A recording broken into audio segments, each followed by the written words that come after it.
Olúwa mi mò ń jáde lọ láti ṣe iṣẹ́ òòjọ́ mi. Ìwọ nìkan lèmi yóò mọ̀ lọ́rọ̀ lérò àti níṣe.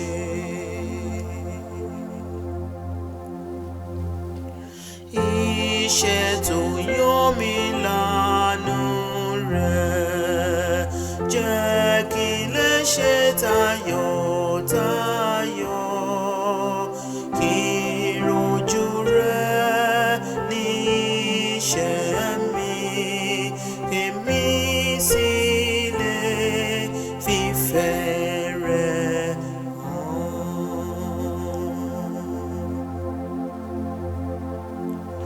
Dáàbò bò mí lọ́wọ́ dánwò, kó pa ọkàn mi mọ́ kúrò lọ́wọ́ àníyàn ayé yìí àti gbogbo ìfẹ́kúfẹ̀ẹ́. Ìwọ tójú